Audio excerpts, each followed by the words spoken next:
Broadcasting from the Business RadioX studios, it's time for Business Leaders Radio. Now, here's your host, John Ray.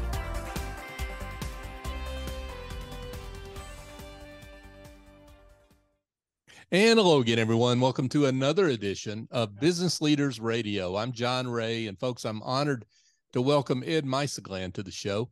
Ed is managing partner at Indiana Business Advisors, and he's the host of the How to Sell a Business podcast. Ed, welcome. John, sure appreciate you having me on. I know we've been trying to do this for a while, and I'm certainly glad to be with you today.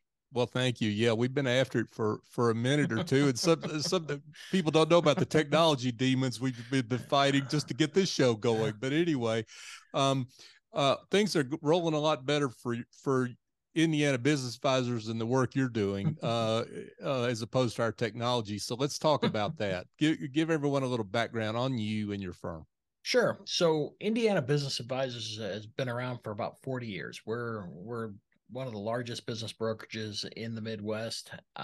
We've got 14 deal makers, 4 support staff, and we're a full service brokerage, meaning we take the business, we prep the business for sale and we take it all the way through marketing to a successful close. I've been with the firm for 30 years. I have, my area of expertise is business valuation. Of those 30 years, 27 of those have been a professional appraiser. I tend to deal with anything related to value, whether that be value creation through identifying drivers of value, to exit planning, to equipment appraisal, as well as business valuation. So anything that is going to affect purchase price, I tend to be knee deep in the middle of it. Well, and that's what it's all about right there, right? Is purchase price. Well, purchase price, and what's the likelihood you can convey it to the next person? Yeah. So talk about the industry, because we were talking about this before we came on the air, that the industry across states all over the country is very loosely regulated. Because of that, any loosely regulated industry attracts folks that can throw up a shingle. We'll just put it that way. Okay. Yeah. Talk about how you bring your experience and you to bear on that industry. Yeah. So it is true. I as we were talking about, I mean, I always thought over the course of my 30 years that we would have the opportunity to see the SEC or FINRA or somebody come put their arms around the industry and say, you know what, here's the ethical standards, here are the licensure requirements, here are the things that you're going to have to do in order to facilitate a business sale. Because, the consumer or the business owner, they don't have but one shot to sell their business. So, and if for whatever reason something does happen, you don't have anybody to tell. Like in real estate, there's a whole slew of people that, from the Better Business Bureau to the national real estate boards, there's recourse to making a mistake. So as far as from our standpoint, we have historically, it's quality control. The people that we surround ourselves with are good deal makers. They have experience. They've been in business themselves before. They're more empathetic to the business owners that we work with. And then we backfill it with financial analysis and legal accounting and all the other things that go into a successful sale. But generally speaking, across the country, it is, I don't want to say the Wild West, but there are not many barriers to entry. And as a result, there's a lot of bad actors that can come in. And if you don't know what you don't know, it's a potential bad sale for you. So really what we're saying here is that whether a business owner looks to hire you or anyone else, any other business broker, they really need to do their homework about that particular business broker. So what do you recommend? Business owners looking at firms to represent them, what do you recommend? There's a lot of the deal making community is fairly small, and most, you don't want to go to your your attorney buddy that did somebody's divorce. You want to go find a transaction attorney or somebody that deals in business law. Chances are they helped do the legal documents for that sale. You also want an accountant. You ask the accountant who does these deals. Those are the two primary players that I would at least get the short list. And you could probably find some bankers. It's a small community. And so identifying who are the players, and let's just talk about it. So every transaction is going to probably have an accountant, an attorney, a banker, probably you might have a business appraiser. You might have an insurance guy. Those are the primary components of the exit planning team, so to speak. So if you reach out to them, chances are they're going to be able to give you a recommendation of who's doing deals and who does them well. Well, and one thing I see on about your firm is you and your colleagues have sold almost over 2,200 businesses, something like that. I mean, Yes, yeah. I guess that kind of speaks for itself too, doesn't it? Well, yeah. Well, we've got a lot of reps involved, and that's so yeah, we've done a lot of deals and we've done a lot of different deals, and I think when you're working with different types of owners, not all owners are the same. I mean, different motivations, different reasons why they're selling. For us, just having that breadth of experience is really helpful to any of the business owners we work with, because chances are we've already stumbled through whatever problem that they think that they have. You know what I mean? Yeah, sure. You've seen some version of their problem. Well, yeah, and 2,200. I mean, we're really proud of that. I mean, you don't think of the magnitude of that many deals until you start looking back and you start looking at who's doing deals now, and you're like, one guy's is great, is thrilled to have 5 sales under their belt, and I'm like, man, you're just getting started. That's right. Yeah. You're just a baby. Right. Yeah. Ed Mysogland is with us, folks. He's the managing partner of Indiana Business Advisors and also the host of a rebranded and new podcast. We'll get to that in a second. How to Sell a Business is the name of that show. So let's talk. I want to get to the show in just a second, but let's talk to business owners that are thinking about selling, and this will be a good segue into how to sell a business. How to sell a business starts well before like 6 months ahead of time, right? I mean, it starts at minimum. I mean, right now, I mean, if you're getting into business, you should be thinking about how you're going to get out of business. It is an illiquid asset, and most people are under the assumption of who wouldn't love my business, who wouldn't want to take this unbelievable business that has kept me up at night, forced me to pledge collateral. Who wouldn't want a business like that?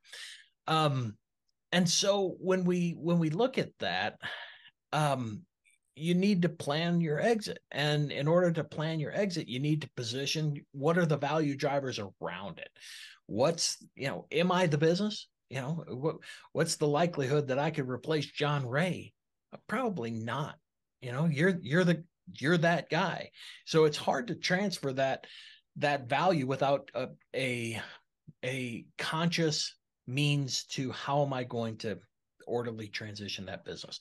So yeah, it starts much earlier. I would say, the more time you could devote to it, the better. You don't want to be in a position where you're forced to sell, where a health challenge comes about, or you see perhaps the market is changing and it's like, I just want out of the trap, because that's just not it's an asset, just like a stock or anything else that you might have in your portfolio. It's an income producing asset, and the buyer is evaluating the risk. Why would I principal of substitution? Why would I buy something like this if I can get a superior return with less risk? Why wouldn't I do that? And so, yeah, the planning part is always be in a position to be ready to sell, because some buyer, a lot of our practice is business owners coming to us saying, someone showed up at my doorstep and they want to buy my business. What happens next? Well, for us, we're looking at it from the standpoint of, okay, first thing we got to do is get our arms around value. So I know we're probably going to touch upon it, but here's basically the process. I mean, you have to understand what creates value in your business, and the value differs. Of course, this. The value differs depending on who the purchaser is and what that value is to them. So price and value are two entirely different functions. But there's three buckets of buyers. You have your individual buyers that are looking to buy themselves a job. You have strategic buyers that are looking to grow market share. And then you have private equity groups that are looking either to build a platform or bolt on to their platform. Those are the three types of buyers. So you have to understand what creates value for each of those. For individuals, it's an income stream. For strategic, it may be market or some economies of scale. And for private equity, they are looking for purely at returns. How do I build the best business so that the next person is going to buy it? So the first thing, like I said, is you get your arms around value. Second thing is get the people that need to understand your exit together. All right. I was talking to a business owner the other day that, if you want to ride that business right into the ground, he's I don't know, 60, no, he's 75, 76. And he's like, I'm not going to sell. And it's fine by me, but does your wife know you don't want to sell, So It's either you're going to leave that business either voluntarily or involuntary. One or the other is going to happen. And both are perfectly acceptable means to exit a business. The question is, are the people that are important to you, do they understand what that's your goal? And if they do, perfect. So that's the second thing. Get the people that need to know around you.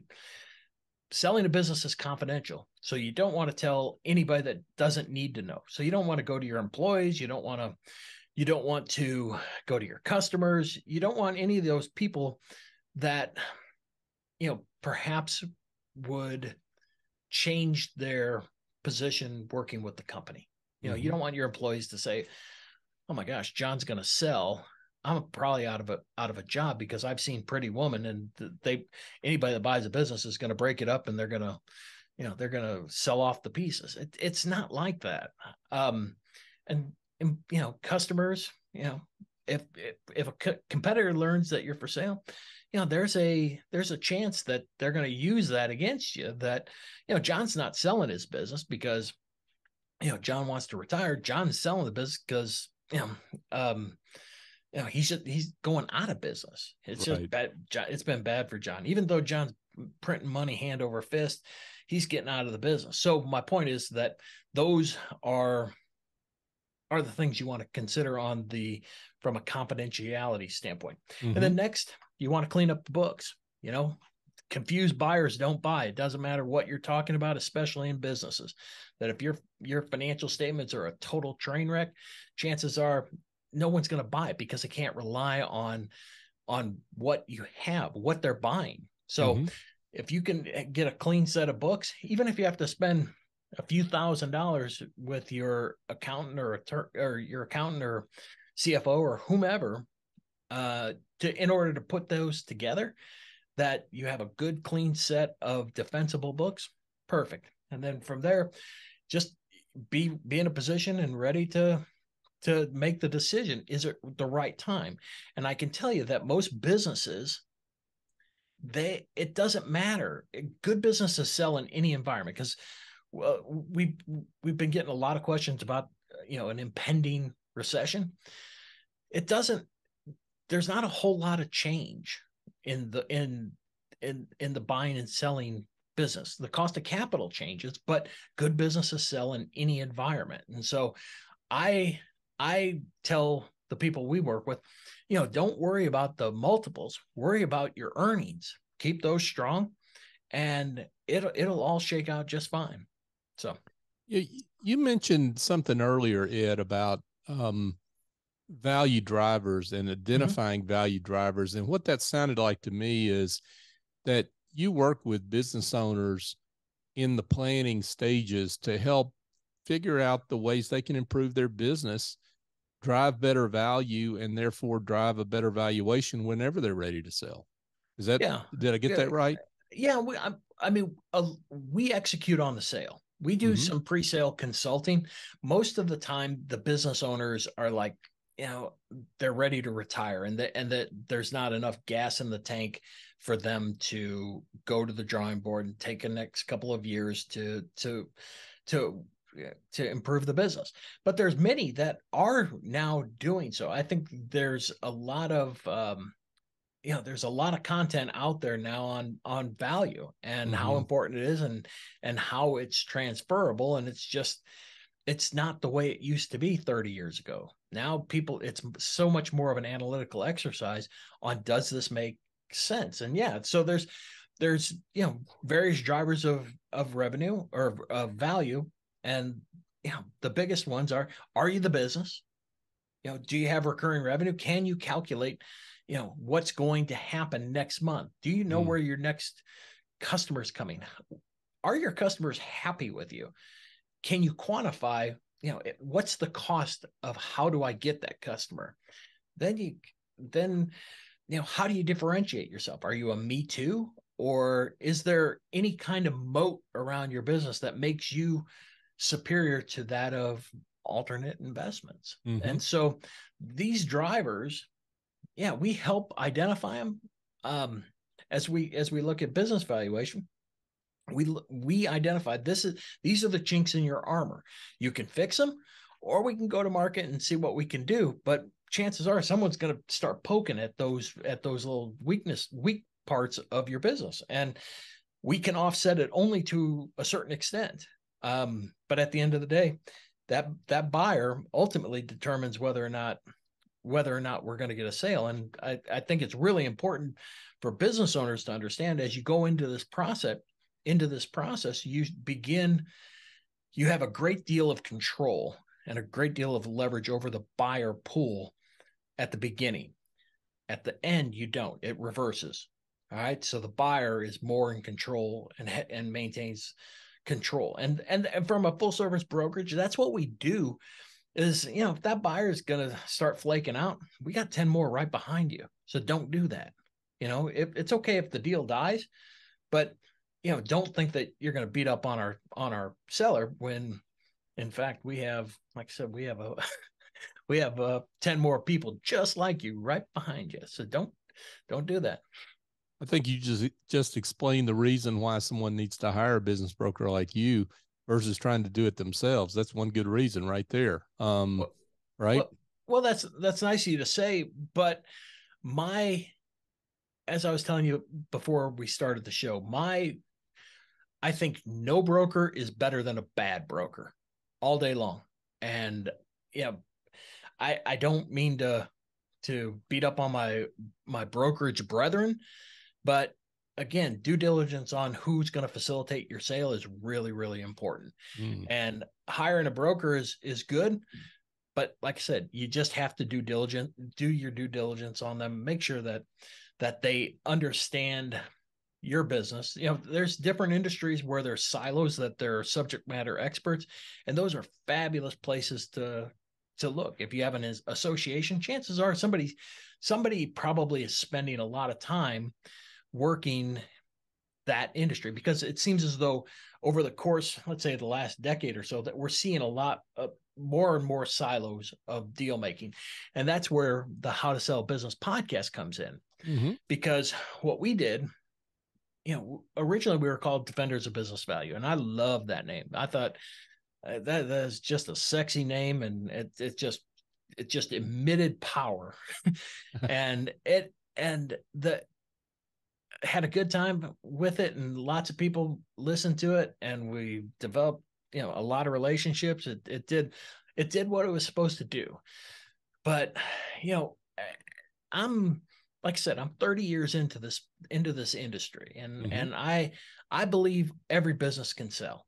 I truly do. I just don't think that the business owners are equipped with all the information they need. And so that's why I rebranded it the How to Sell a Business podcast. Number one, because of discoverability. Google likes the old how to anything. Yeah. And so I want it to be more discoverable so we can reach more people to help them on this journey. Because again, I told you, this is probably a once in a lifetime event. Statistics show that, a business owner has between 70 and 90% of their net worth tied into their business. This is a real big deal. Yeah.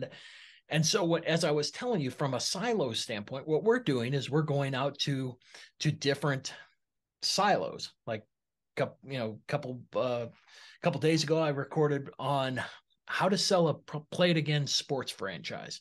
There's 300 franchisees that probably need to know how to, when it comes to selling their business, they need to know. We're talking about home health care, same kind of thing.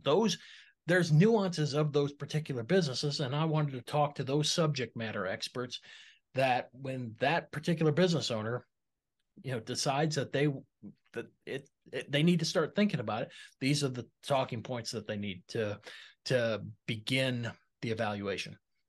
Yeah. And this is what I think is cool about what you're doing with your show. It is in those particular cases, those you call them subject matter experts, they're the actual people that own those businesses. So that makes them the real expert right there. Right. I mean, so they really lived it and sweated it out and did all they needed to do to get to that successful finish line. Right. And so you're hearing their story. Well, we're not only hearing their story, but we're also looking at deal makers. So the people that are selling them, the people that are valuing them, the people that are helping those business owners identify the value in their particular businesses. So those are the groups that we're targeting for each industry. And we've got several hundred that we're targeting. We're talking to a Christmas tree farm in a couple of weeks. I love that. Who would Merry Christmas? Christmas. If you think of a business like, holy moly, what a crazy business that, your entire business is wrapped up in, 45 to 60 days. Right. That's a crazy, so my point is that, but some of the nuances of selling a company like that will transfer to other businesses that, my revenue concentration happens in 3 months. Okay, well, how do I do that? And that's, like I said, my goal is, there is a terrible statistic that, 80% of businesses don't sell. In my practice, it's much better, but nevertheless, as a general rule, 80% of businesses don't sell. If you think about it, there's a lot of families that really need that business to sell for whatever next steps mean. Yeah. And so, that's my mission. That's for the second half of my life. I'm gonna work on getting more and more business owners to understand how to sell a business. And, if you need a full service brokerage, we'll find you. We'll do it or we'll find you one. And if not, and you want to go at it yourself, that's fine too. And you'll be equipped with the tools necessary in order to do it. Well, and I think at the top of the show, you made the point that business owners need to be thinking about a sale well ahead of time. And so even if you're early on in owning your business, this show is for you, because just what you said, you need to think about how to sell your business and learn about that along the way so that when you get to that crucial point, you're ready. right? Well, right. And as we move forward with the show, I think the biggest thing is that this is an easy way to learn. You can put your earphones on, or if this is working out or walking the dog or whatever, you're able to listen to it with multitasking. Because most business owners are like, because I'll show up and I'll say, this is what you got to do. And I'm like, my God, when do you think I'm going to do it? I mean, I don't have the time to add one more thing, especially something something that's going to take time and potentially money. And I don't want to do it. And then they come to the time where they want to sell, and now they're back in the jam again. And so that's that's a real problem for them. So again, we don't want to add to it, and that's part of the reason for the podcast. I mean, most of the clients that came from the original podcast, I mean, it's just, as you know, I mean, people just are listening, and it's an easy way for them to learn, and they can self-assess where they're at in the process. And that's all I'm trying to do. If we make any money, that's great. If not, I need a hobby, and this is a great one to do. Well, I think you're doing great work here and trying, and you did it before. So this is not, you're not new to this. With Defenders of Business Value, you were doing the same thing. It's just you rebranded and widening out your guest and doing a great service for business owners out there. So it's an honor that we can work with you and to do that and celebrate the great work you're doing, Ed. Well, I sure appreciate it. And likewise, I mean, you're providing a platform that kind of expands the breadth of the podcast. And again, I just, it's either entertainment or information. I'm not much of an entertainer, but boy, we have a lot of information that I hope that we can convey to the Radio X family and all those folks. And similarly, it's good to work with you because just we're able to do more and have greater reach that you support the mission. And that's what you guys are great about, is finding people like me on with big goals and putting your arm around and say, all right, this is how we're going to do it, and away we go. So it so far it's been great. I'm looking forward to the next 100 episodes or so. Absolutely. Yeah. Lots of great things ahead, folks. How to Sell a Business podcast. howtossellabusiness.com is one place you can find out more information on the show and on Ed and his work. So Ed, this has been great. I already gave a little bit of contact information. For those that want to be in touch directly with you, how can they do that? Yeah. So certainly from the website, the howtosellbusinesspodcast.com, you can reach me on Twitter at Ed Myso, EDMYSO. I'm on LinkedIn, same spot. Just look. I think I'm the only Mysogland in there. So just you can find me there, or you can reach me at 317-218-8616 is my direct dial. So I'm happy to visit anytime. Terrific. Ed Mysogland, folks, managing partner of Indiana Business Advisors and host of the How to Sell a Business podcast. Lots of great episodes coming. We've already got a few in the can that are going to be great, and more coming. So folks, check it out. howtosellbusiness.com, howtosellbusinesspodcast.com for more information. Folks, just a quick reminder, Business Leaders Radio is on all the major podcast apps, and we would love it if you have found something here that makes you want to share the show, to please do so. Our mission at Business RadioX is to really feature, celebrate, and honor the great work of business leaders like Ed, who do fantastic work and deserve for that work to be celebrated and found. And that's our philosophy at Business RadioX. So if you could help us help them celebrate their work, we would greatly appreciate it. So for my guest, Ed Mysogland, I'm John Ray. Join us next time here on Business Leaders Radio.